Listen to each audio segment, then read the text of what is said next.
which included also a Made in Egypt initiative and other activities. And to shed more light on that celebration and that initiative, we have with us engineer Azza Abdelhamid Fayyad and her sister Hind, and actually they are students at the Faculty and Institute of Electrical and Electronics Engineering. Welcome with us. Thank you. Good morning, ladies, and let us say good afternoon, ladies. Good afternoon. Let's say Made in Egypt is a completely 100% event or festivity that is completely Egyptian. Tell us, how did the idea spark to you guys, and how did it start? Explain to us. Well, actually, Made in Egypt, MIE, is a part of the Egyptian Engineering Day. It's a 2 days long event. It is mainly it has a parallel program of sessions in different engineering fields, and beside it we have two competitions. The Made in Egypt competition, which was first held in 2005. That competition mainly aims to bring projects from different engineering fields and connect them directly to the industry throughout a long program of monitoring and mentorship throughout the year, and then they come in EED to present their final projects.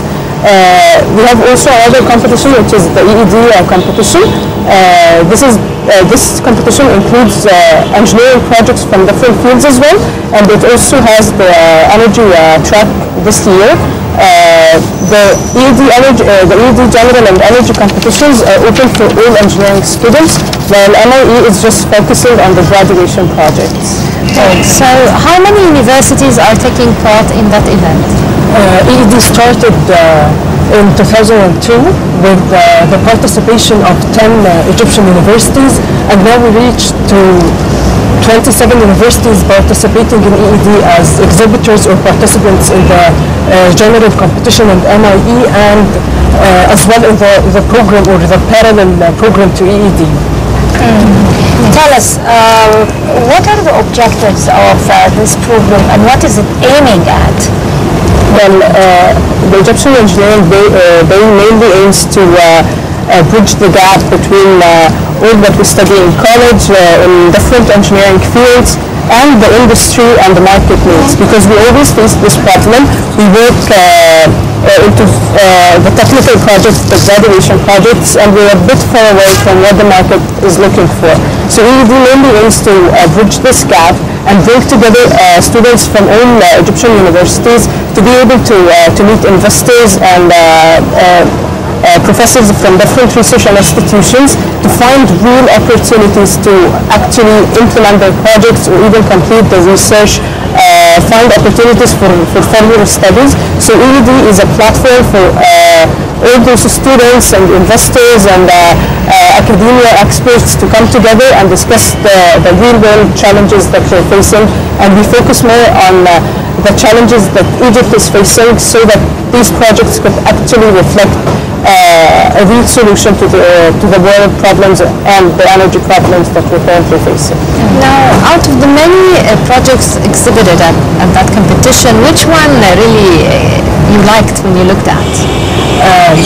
EED generally exhibits or actually hosts a competition with several tracks or with several categories.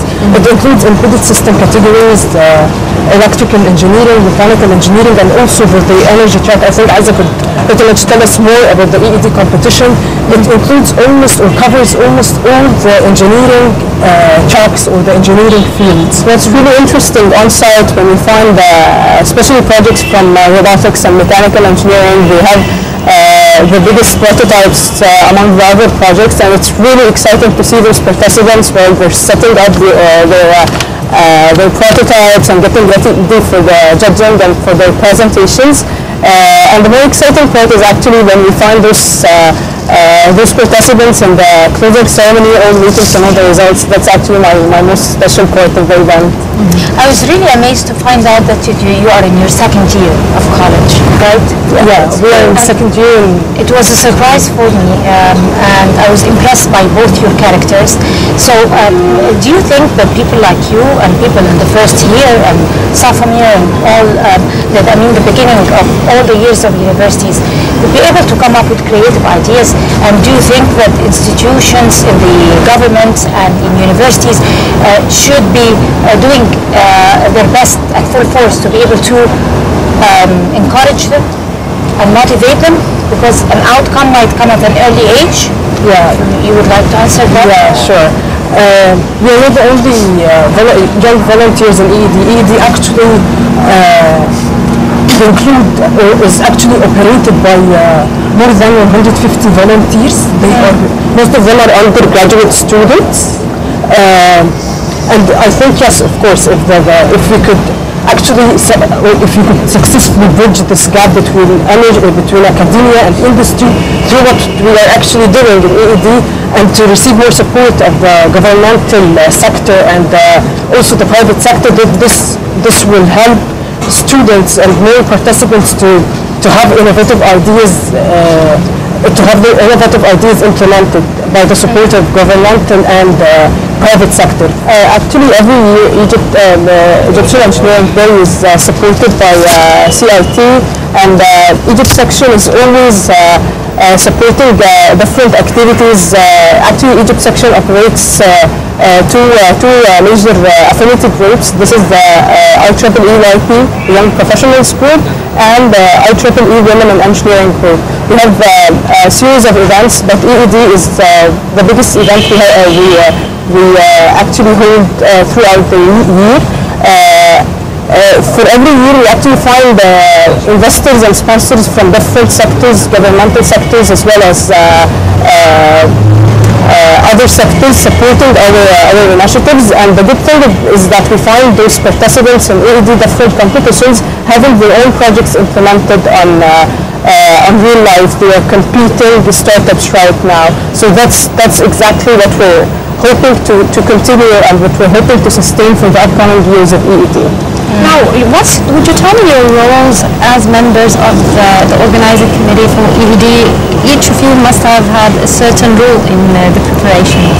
Yes, for me, I am the competitions team leader. Our team mainly works with participating projects, the registration process, and organizing the on-site judgment for these projects.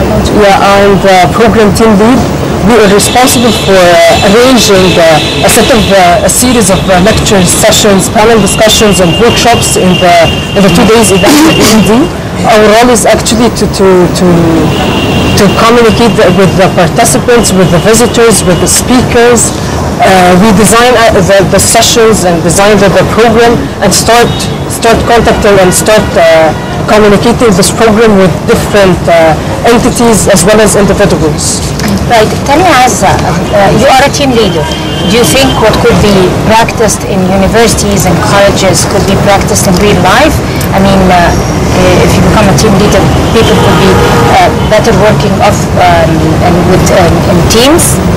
And how could that be applicated at its best?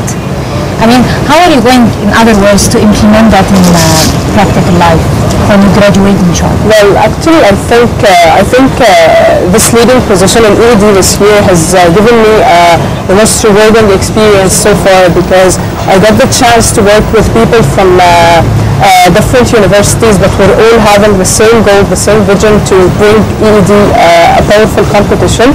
So internally, as an organizing committee, I believe I have witnessed like, let's say, a small experiment of how real life and how to work in bigger entities and bigger teams, how to work in bigger entities and bigger teams in the future. So that's for me the first experience and the first experiment to see how I could react with other team members, and it has been so far a rewarding experience for me.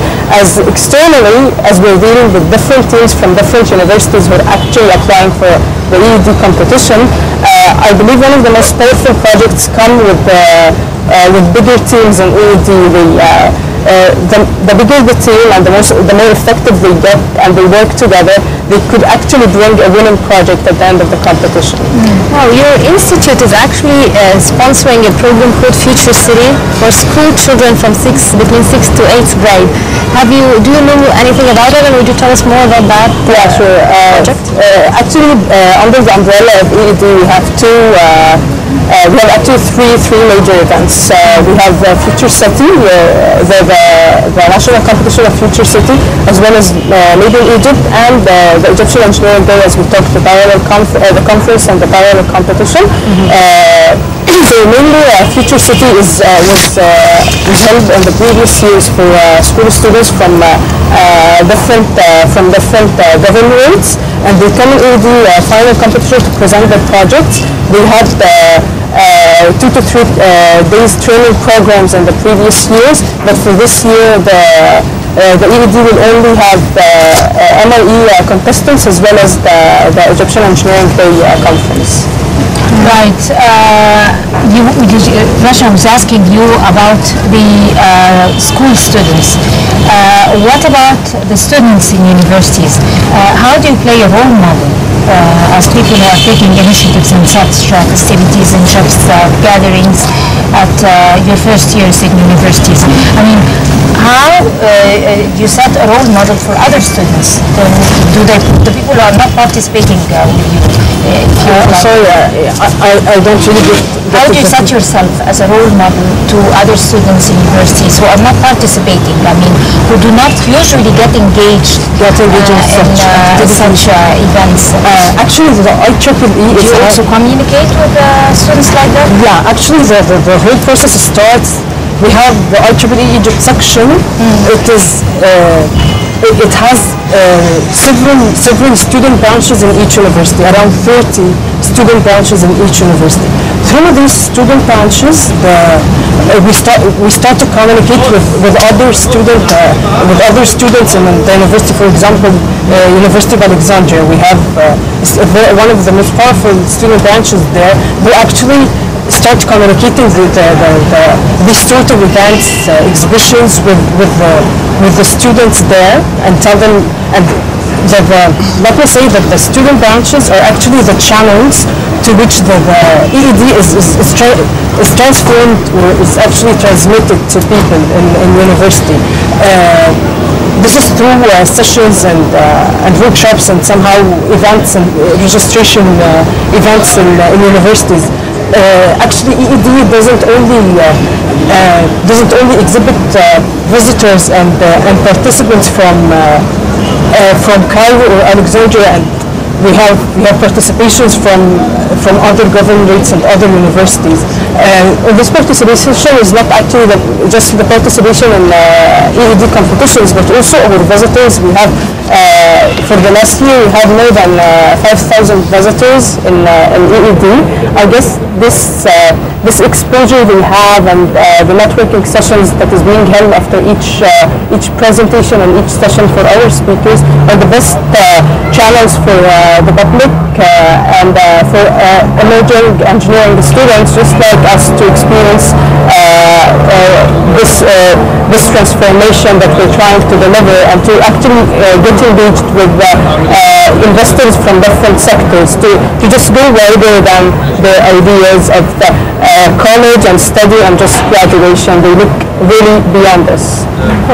Engineering student Azza Abdelhamid Fayyad as well as Hind Abdelhamid Fayyad, thank you very much for this interview. Thank you, and I wish you all the best on your projects. Thank you girls for coming, and wish you the best of luck with all your endeavors. And now it's time for Cruise Online. Stay with us and we'll be back to